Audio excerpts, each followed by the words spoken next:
broadcasting live from the Business Radio X studios in Houston, Texas. It's time for Houston Business Radio. Now, here's your host.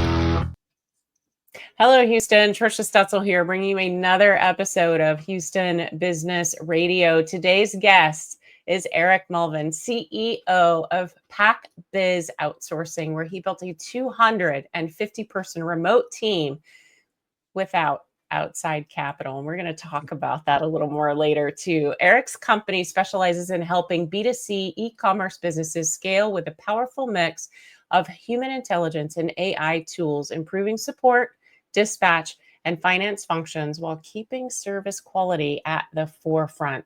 He's passionate about creating systems that allow leaders to delegate, like CEOs, lead effectively across time zones, and protect company culture, all while driving growth and client satisfaction.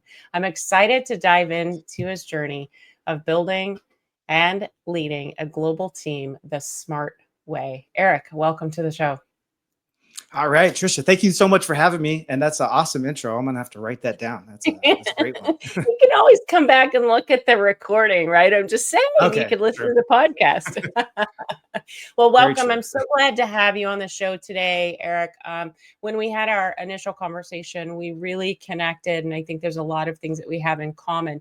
I'd first love for you to tell the audience more about Eric. So tell us a little more about you. All right. A little bit about me. I'm Phoenix guy, Arizona native. And if you know people from Arizona, you know that there's not too many of us. Everyone here, probably like Houston, Dallas, you know, those a lot of people from all over the place. Yeah. And so that's a rare part of me, but I love being here in the desert. And I always knew that I wanted to start a business one day. I used to tell people that all the time. And there's some really cool stories out there about some of the businesses that I started over the years. I just had no idea as this entrepreneur, from building a Lego city when I was 5 years old and charging my parents admission. My first business card I ever made for myself was in, I think it's like 6th grade. I built Kobe's Card Shack, basketball card where you could buy and sell cards for all the neighbor kids. And thanks to that, I've got some Kobe Bryant rookie cards that are locked away that are pretty valuable. But I've gone on and made a lot of businesses. I didn't realize, though, that that was my career. I actually tried to go into marketing, I was one of the first content creators out there in 2009, writing YouTube spots for like the Arizona Lottery, Casino Arizona out here, Arizona Department of Health, and then went on to Yelp. Worked at that. That was a Yelp as a startup. So that was a fun time. And I took my last paycheck from that job and used it to get a loan for my first taxi because I wanted to get into something I could disrupt. And being in college out here, growing up, you know, I graduated college like 07, 08. The taxi industry, that's how you got home if you were drinking at night. There was no Uber, there was no Lyft. And for those of you guys that remember what it was like back then, like everyone leaving the bar and there's like how many taxis to take people home. So it's a mess. You know, it was a broken system and no innovation for decades. And so I wanted to get into some place I could disrupt. And I was like, taxi, why not? So that's what was my first official LLC, my first business. And that got me into the entrepreneurship world. But I should say the really big, important part of that story is 9 days after I started the business, like I got the taxi, I met my wife. So there's a crazy connection there, and she's a business owner as well. So, but yeah, that's all part of the story. And then it kind of grew from there. Wow. Okay. So first, congratulations. So the two of you have been together for quite a long time. And two, it sounds like there's some serial entrepreneurship happening in the household. I'm just saying, lots of that. Yeah. Now it's starting to rub off on our kids too. So yeah, there's definitely a house of entrepreneurs here for sure. I love that. So let's talk a little bit about Pac Biz Outsourcing. Tell me what it is. Describe for the audience who you serve and why you serve them.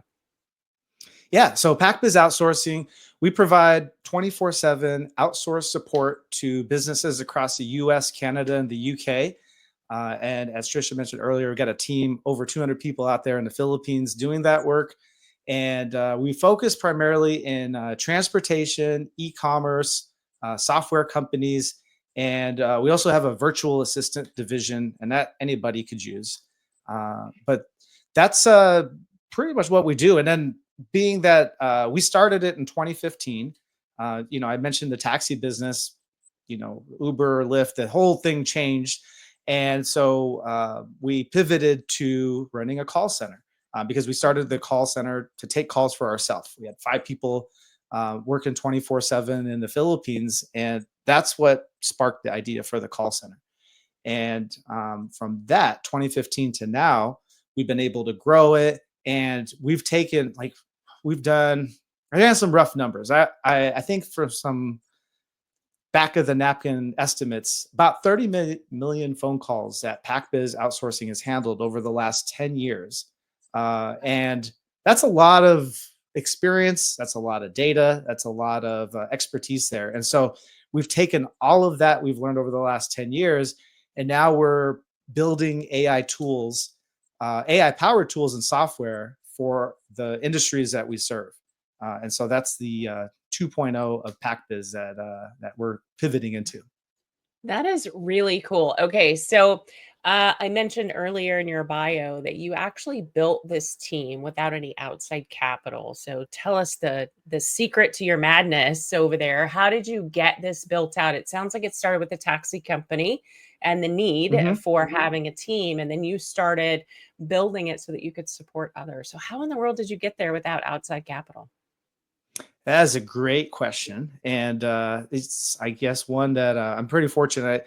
I Because of the marketing and everything I was doing all these years, I got connected with some people, some other business owners, and they really liked what I was doing. And I actually, for one business owner, I was like, "You're spending TV ads, you're doing radio ads." I was like, "I don't think you're getting any results." So we cut about, I don't know, it was $100,000 out of his marketing budget. Sales stayed the same. So that was the moment where he's like, whatever business you start, I'll invest in you. And so that's what happened is he was one of the early investors in the taxi business. And then we stayed working together for the call center. And but we actually built it all from scratch. So we took all of the revenue that we created and put it right back into the business. And we were able to grow everything from there. I look back and I didn't realize how fortunate we were to be able to do that. I just thought, oh yeah, the business is growing. Let's just keep taking money. Lots of mistakes made along the way about budgeting and finances and all that. But we've learned all those lessons, and we were able to scale it up to where we're at today. And that's probably for another answer that, what happens? How do you get to the next stage? Because it starts to get very more challenging to continue to just bootstrap yourself as you want to get bigger and bigger and bigger. But that's kind of how we got started. Okay. Yeah. And so why don't we, if it's okay, we'll dig around in there a little bit. What have been your biggest challenges in scaling? Well, my business partner, who we're 50-50 partners with, I joined this peer advisory group that was really beneficial to me.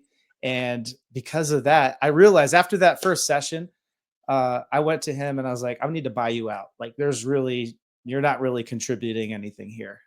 And it was making the taxes a mess, and is just all kinds of stuff. So got him out of the business, and because I knew I could grow this to way bigger heights, and I was the one doing all the work. So that was part of it.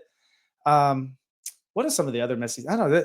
Being a business owner, I put my house as collateral, for some of this like business loans that we ended up having to do over the last couple of years to get ourselves growing. And I think that's a common thing that you hear business owners do as well. Definitely no credit cards. We didn't build up like hundreds of thousands of credit card debt, but I maintained really good credit history and good payment history, good reputation. So I was able to go out, get some business loans, and we built stuff up like what you hear a lot of businesses go through. We got lines of credit so that we're not relying on all this short-term capital all the time, and that's helped a lot now. And we've been able to pay off those loans, and now banks are like, please. It's funny how that works, right? Like when you need the money, it's really difficult to get. When you don't need it, everyone wants to give it to you. But we experience that as well. So, but we're in a good spot. So if we want to grow now, we have hardly any debt, and if I have a choice, I could take on money to grow and accelerate the growth even faster, or we could continue what we've been doing, grow off of our own profits and grow from there.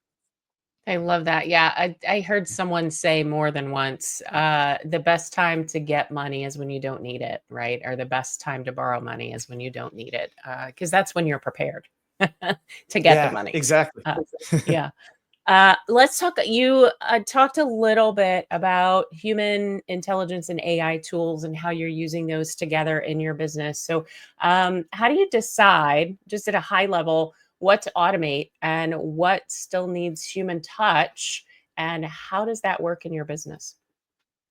Yeah, that's another great question. We've been working with AI tools now for well, at least at the leadership level, about a year and a half.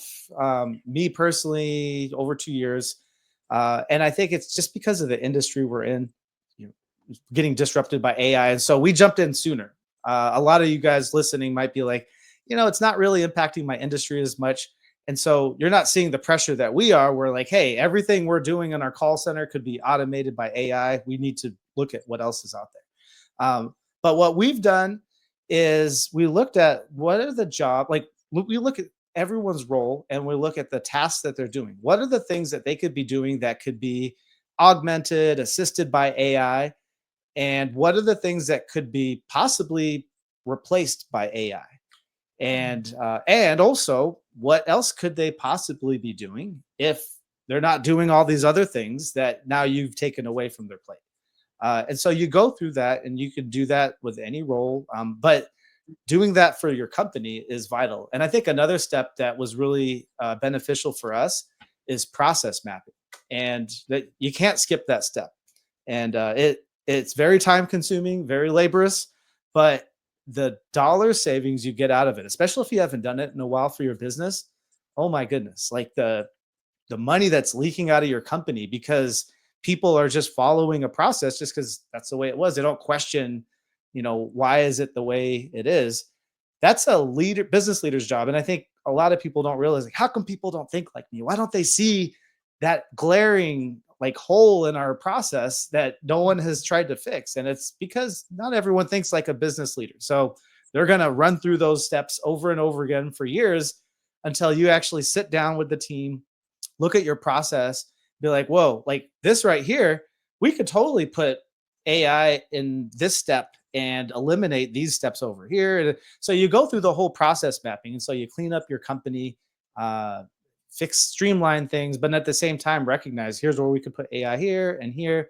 And so that's a very basic level. Obviously, this is months and months, sometimes years of work, but that's a high level overview of what to do.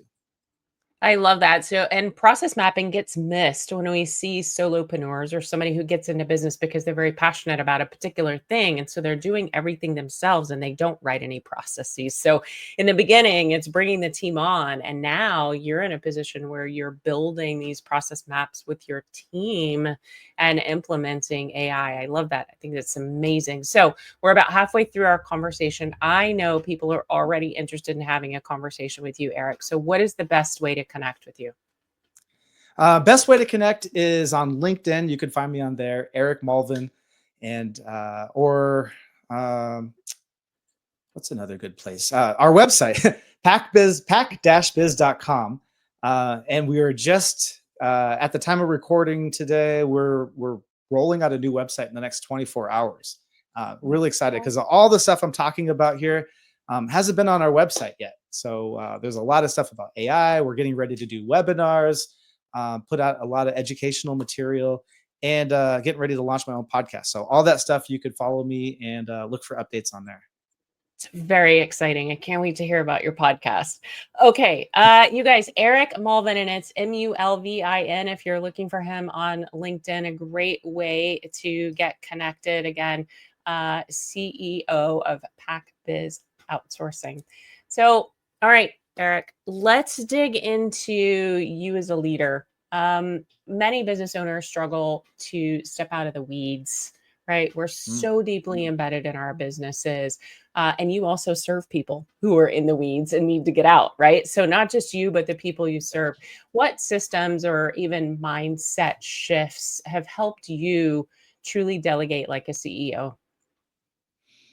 Oh, wow. I mean, I think one thing that I'm really grateful for is we got an outsourced company, and that's where you go to get virtual assistants. And so after years and years of people coming to me saying, like, do you have virtual assistants? I'm like, no, we just have for call center people, not virtual assisting. I finally like, I better start looking into this. So I took one on first. And for a couple of years, I did that. And I was like, this is amazing. Even just this week, the assistant that I have working with me now, shout out to Mayanne, in case you're watching this. But we've been working together for over a year now. And I can't tell you how amazing it is to have someone that you could throw any crap that's coming your way to them. And like, oh, there's a conference coming up, I need to book me for this and the travel. And we're going to try to host a dinner. So contact the hotel and, you know, all that stuff. I don't have to explain anything. I don't have to like double check to make sure she booked the flight okay, because she's booked dozens of flights for me. She knows. And, you know, we talked about process mapping. We document every time there's a new task she has to do, it's documented. And if not, I can't blame her for not doing it right. We did take the time to document it. So, all right, let's do it right this time. And so that whole thing has been so beneficial. We've been able to put all of that we've learned into our virtual assisting program.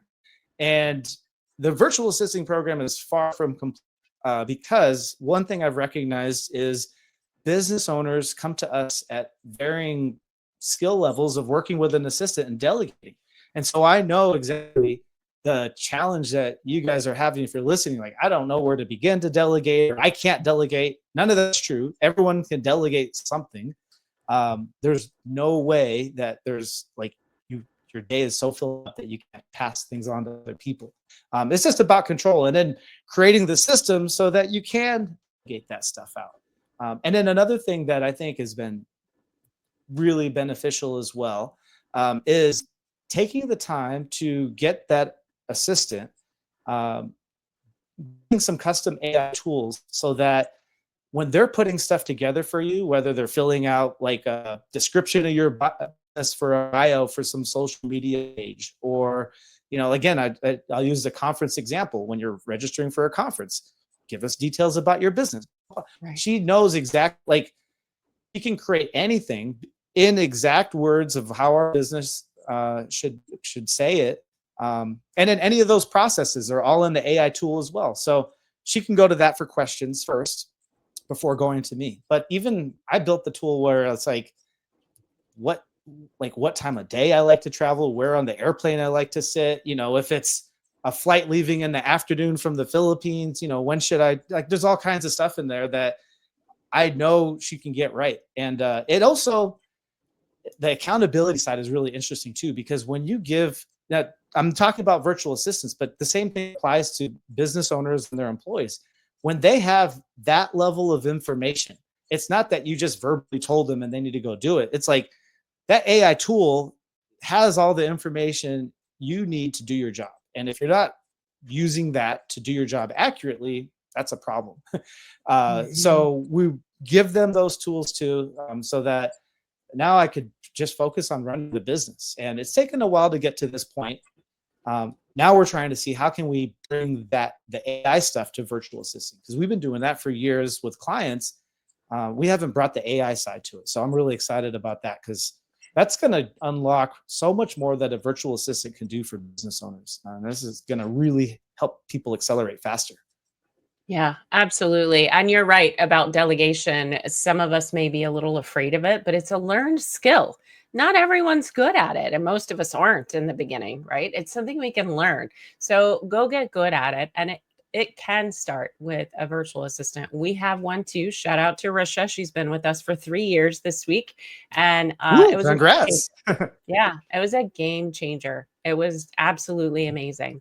So, as you were talking through that, I was thinking about leading across time zones. And many of us are doing that in our businesses or even as leaders in bigger corporations. And it can be tough to lead across time zones. So, how do you maintain your company culture and even employee engagement when your team is spread across the world?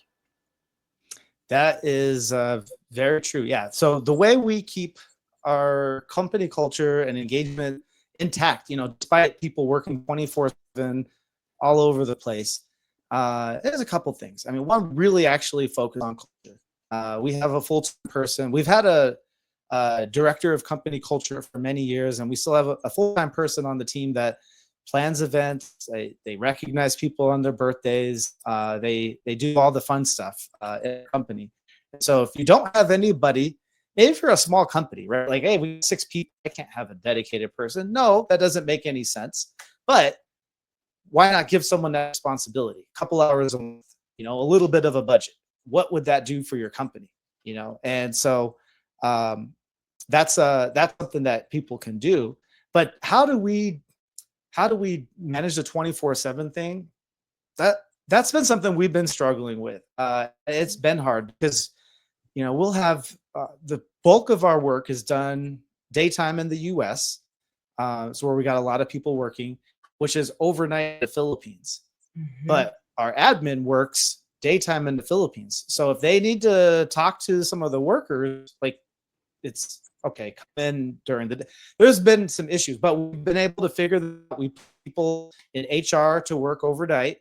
So now there's a meeting. Okay, you meet with this person overnight. Another thing, so we brought in a new COO. I was earlier level the company up and how you do that. So in July, that's a major change that we did. And one of the things that she brought to us was a tool called Asana. And so, no, I don't have any promo codes for you guys to pay me, but just some management tool. And I know if my wife is listening, she'll be like, I'm telling you this for years that you need to get on like some to-do list.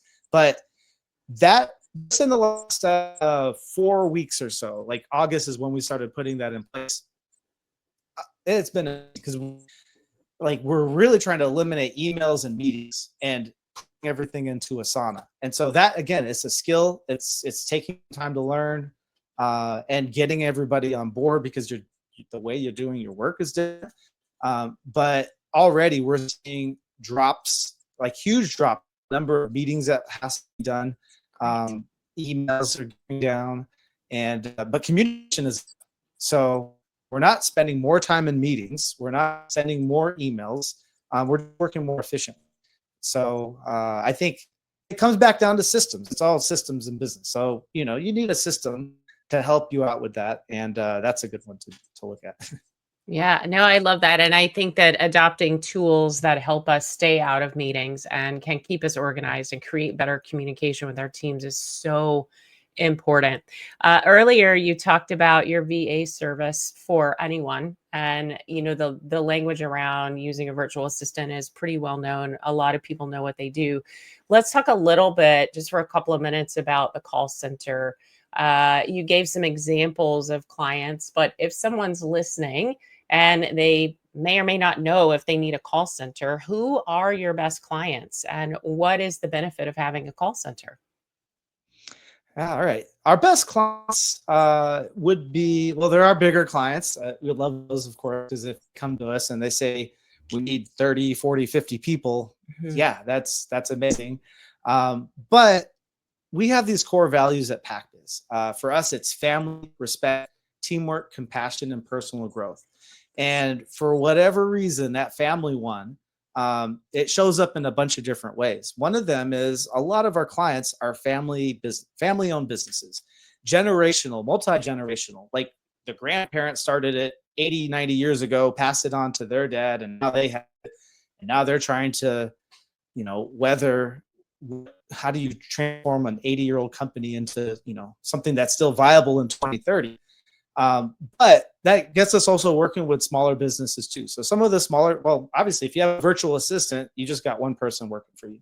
But we have some clients that have 2 or 3 people. So when do you need a call center? Well, it's you probably have a lot of calls, emails, chat, a lot of incoming stuff coming in, and you got someone from your team that's doing that work.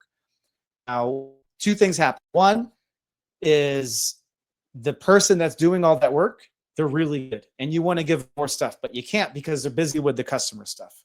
And you've tried to hire somebody to take on customer service, and every interview not really representing your brand, or you tried, they worked for a couple of weeks and they quit, and now your person is back to doing the same task again. These are the stories that we're hearing from customers when they come to us. And so if you don't want to deal with hiring, training, managing that person that's doing the basic work, then that's where we come in. So we could help with that. And then you focus on the parts of your business that matter. I don't think anyone started a business to run a call center or to manage someone answering customer emails. It's vital, but we can help with that. So that's where we the 10 experience, the support, all the people to do that. Then you could focus on your business. So that's the main thing that typically happens is that. And then, yeah, maybe you already have some call center people and you're trying to cut costs. Again, having people here in the US, if you do, great, and the people that do, that I've seen be successful, they pay their employees a lot of money, more than minimum wage for the call center job. So if that's not in your budget and not in your business model, well, we could be another solution, because the people working in the Philippines, this is a white collar job for them. Many times they're the breadwinner for their family. And when I say family, it's not a 4-person household. It's like a 12-person household with the grandma, the brothers, and some cousins all living under one house. And that person is usually the one making the money for everyone. So these are career professionals. The issues that you deal with, people working with people here sometimes, or I hear it from Canada, the US, the work ethic and some of the challenges there, they just don't have that with the people in the Philippines, or when you're, at least with the people we hire. So whether it's us or whether you're working with anyone else, it's not a magic wand to outsource. Oh, my problems are solved. There are, even in our tiny city of 250,000 people, there's like over 100 call centers, some of them having over 5,000 employees. And so there are tens and tens of thousands of options in the Philippines, and then even more so globally. So not everyone's equal. You got to look and make sure that the company you're working with, do they take care of their employees? Are they happy? Do they stick around a long time? We've been certified great place to work in the Philippines now from 2023, 2025, like going on 3 years now. And we do that even though we're a smaller company. Most of them have like thousands and thousands of employees. But I want to know people, like, we really do take care of the staff, take care of the people there. And it shows. I'll say this, and long answer, but we have a new COO. What typically happens in a company when there's a new COO, there's a lot of changes. People aren't happy. Had some people leave. And the last 2-3 weeks, not even like the last week, I think there's like half dozen people that have tried to come back to reapply. So I don't know. That tells me something. I haven't dug into like any interviews and surveys and what's going on with that, but that's pretty interesting. That is very interesting. Well, and I love that you were able to just tell us your values, and one of those is family. And it sounds like whether they're in the United States, Canada, or across the pond, if you will, or across the globe, they're all part of your family, and you support family-owned businesses as well. So I love that you were able to tell us that, and you know exactly what your values are. And it sounds like everybody in your company understands that as well. All right. So as we get to the back end of our conversation, I have one last question for you, Eric. You talked about a few things that are kind of coming up the pike and things that you're working on, but what's next? What's next for Eric and Pac Biz Outsourcing? Oh, right. A lot. I was just listing out to my business coach, like the next couple months. He's like, what big projects are you working on? And I ran out of room because there was so much. We're we're, it's all, again, I'll tie it back to the story of leveling up. We've been about the same size for the last 4 or 5 years. We hit the ceiling. Everything that I have tried to do to try to grow this company, going to conferences, doing more stuff on LinkedIn, spending a bunch of money on online ads, like you're just running around trying all this different stuff. I'm like, something has got to work. So finally, last May, I was like, we're just shutting down all of our marketing and we're just going to figure out like, who are we going to be? Because that was like, for us, the peak of the freak out about AI, like, oh my gosh, like the news, the headline, it's still now today, but then it really was like, oh, okay, we really need to do something. So, so that's where, like, now we're getting ready to get the new website going. We got, I'm launching a podcast in the, hopefully the next 30 days called Unfinished Business with Eric Mulvin. Interview people talking about what they're doing with their business with AI and outsourcing. And then, we're getting ready to launch a bunch of webinars. So if any of the services I talked about sound interesting to you, over the next 3 to 4 months, we're going to have a webinar for every one of those. And we're going to do that all the time. So that's another thing you could check out from our website. And then the big thing is our AI tools. Like the first tool that we've been working on is a tool that listens to the calls. And what we've figured out along this journey of like building a development team, building this for ourselves, and now building for companies, is that there's so much more that you could do. Like for the people that are listening here, if you guys have ever had an AI tool on your meeting, on your Zoom calls, the power of what that can unlock in your business. If you could take that transcript, what can you do with it with ChatGPT? You could turn into a million things for your business. Well, imagine the power of that for every single interaction that happens on the phone. Because QA, for call center, we typically, I was talking to a company this week, they're like, would be lucky if we're listening to 0.25% of calls. Wow. And, we try to go for like 1%. But even then, that's 99 point whatever percent of your calls, no one is monitoring. It's completely have no idea. And most of the time it's like, this bad thing happened. We need to go figure it out. Let's go listen to the call. So what you could unlock from that is amazing. And it's taken the simple tool that we thought we were building into something massive, where it's going to be able to do coaching for the people on the phones. It's going to be able to unlock insight that's happening between in the transportation space between the drivers and the dispatchers. And then there's a whole bunch more. So that's the biggest thing. And we're talking with some pretty big folks in Europe that are probably going to be on board with us with the next couple months. And so that's crazy. Like going from a call center to where we've got our own development team coming out with software I still can't believe it. That's the big thing we're working. Yeah, that's amazing. Eric, it has been such a pleasure having you on today. So you guys go out to LinkedIn. You can find Eric Mulvin, Mulvin on LinkedIn, or you can visit his website at pac-biz.com and find all of the cool things that he's been talking about, because I know the website is already out there. I'll put all of these things in the show notes so you guys can just point and click as well, if you happen to be sitting in front of your computer. Eric, again, thank you so much for being with me today. Thank you so much. It was awesome being on here. And hello to everyone in Houston.